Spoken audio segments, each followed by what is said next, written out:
Қайырлы күн баршаңызға. Бүгін сіздермен капустаны ерекше қылып дайындайтын боламын. Видеоны соңына дейін көріңіздер. Бізге қажетті заттар: капуста, 3-4 штук қызылша, чилині шыбыр-шыбыр және чеснок. Ең алдымен қайнаған суға дәміне қарай тұз қосамыз. Жақсылап араластырып суытамыз.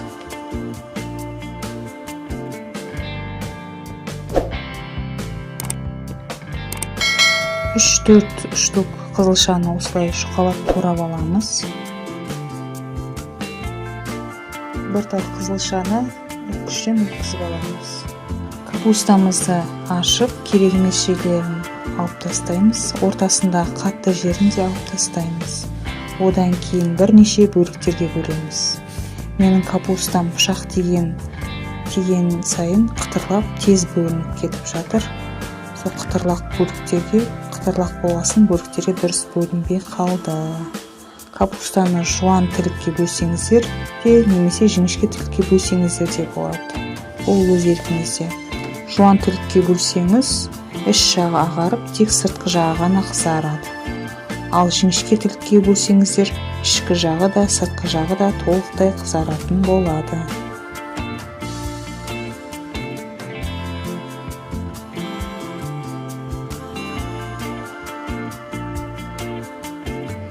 Маринадтауымызға ең бірінші сарымсақты, түйіршік қара бұрыштарды салып шығамыз.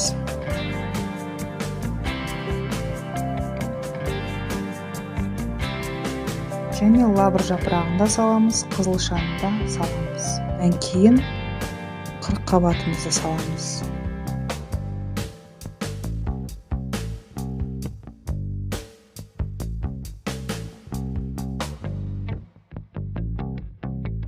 Осылай үсті-үстіне бәрін қайталап саламыз.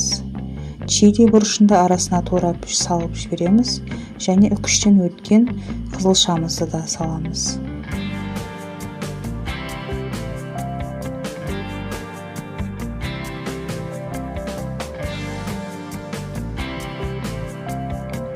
Барлығын салып болғаннан кейін суыған тұзды ерітіндімізді құйып шығамыз.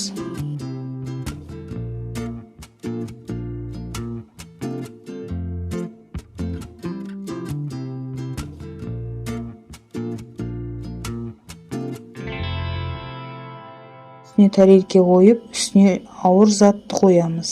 Жылы жерде 6-7 күндей тұру керек.